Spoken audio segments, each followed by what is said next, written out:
Hello everyone. Today we will discuss about the disease malaria. Malaria is a protozoan disease.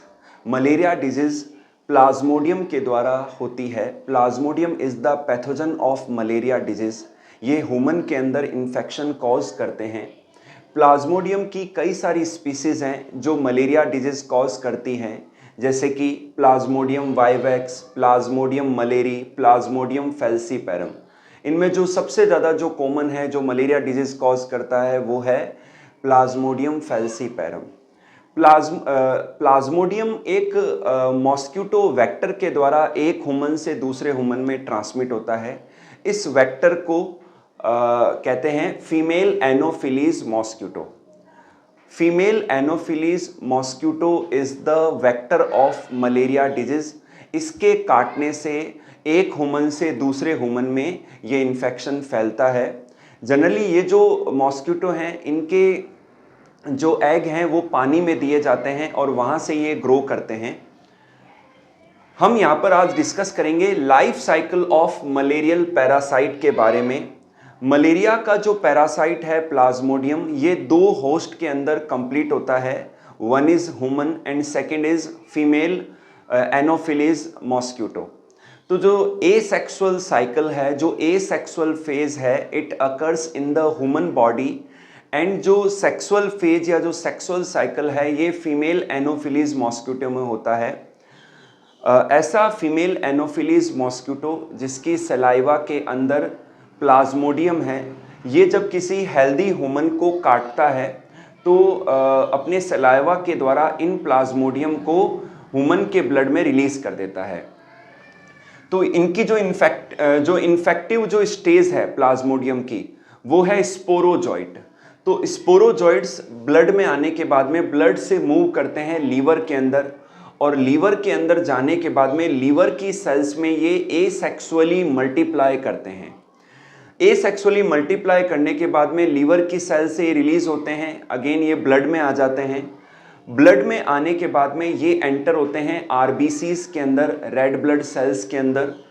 और अब red blood cells के अंदर ये asexually multiply होते हैं और मल्टीप्लाइकेशन के दौरान ये आरबीसी को रप्चर करते हैं. और आरबीसी के रप्चर होने पर इनसे एक टॉक्सिन सब्सटेंस हीमोजोइन रिलीज होता है, जिससे हर 48 आवर्स के इंटरवल पर तेज सिवरिंग होती है, ठंड लगती है पेशेंट को एंड फीवर आ जाता है. तो ये साइकिल रिपीट होता है. जब आरबीसी में ये मल्टीप्लाई होते हैं, आरबीसी रप्चर होती है, हीमोजोइन रिलीज होता है, साथ ही साथ गैमेटोसाइट्स भी रिलीज होते हैं. Male and female gametocytes release होते हैं. अब कोई दूसरा फीमेल एनोफिलीज जब किसी पेशेंट के ब्लड को सक करता है तो उस ब्लड के अंदर मौजूद जो मेल एंड फीमेल गैमेटोसाइट्स हैं ये फीमेल एनोफिलीज मॉस्किटो में चले जाते हैं. अब ये फीमेल एनोफिलीज मॉस्किटो के इंटेस्टाइन के अंदर, उसकी गट के अंदर मेल एंड फीमेल गैमेटोसाइट्स का फ्यूजन होता है, फर्टिलाइजेशन होता है, इससे जायगोट बनता है एंड देन इसका डेवलपमेंट होता है.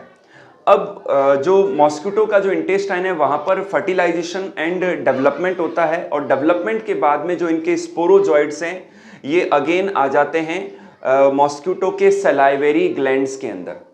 अब सलाइवरी ग्लैंड्स में आने के बाद में अगेन ये फीमेल एनोफिलीज मॉस्किटो जब किसी दूसरे हेल्दी ह्यूमन को काटते हैं, बाइट करते हैं, तो वहाँ पर अपने स्पोरोजॉइड्स को ब्लड में रिलीज कर देते हैं.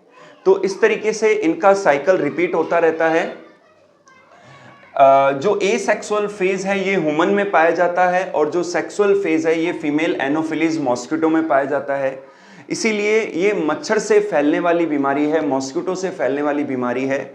इसीलिए घरों के आसपास जो पानी है उसको इकट्ठा नहीं होने देना चाहिए. जो घरों के आसपास जो गड्ढे हैं वहाँ पर पानी को इकट्ठा नहीं होने देना चाहिए, क्योंकि जो मच्छर है वो वहीं पनपते हैं, वो अपने एग वहीं देते हैं. इसके अलावा घरों की छत के ऊपर, रूफ के ऊपर भी अगर कोई सामान है जिसमें पानी इकट्ठा हो सकता है तो वहाँ उनको हटा देना चाहिए, पानी को इकट्ठा नहीं होने देना चाहिए. इसके अलावा कुछ केमिकल्स भी छिड़कने चाहिए, या जो वाटर बॉडीज़ है वहाँ पर गंबूसिया जो फिशेज़ हैं उनको छोड़ना चाहिए, जिससे वो मॉस्किटो के लार्वा को खा सके. तो इस तरीके से मलेरिया की डिजीज़ को कंट्रोल किया जा सकता है, फैलने से रोका जा सकता है। आज की वीडियो में हमने मलेरियल पैरासाइट के लाइफ साइकिल को डिस्कस किया है।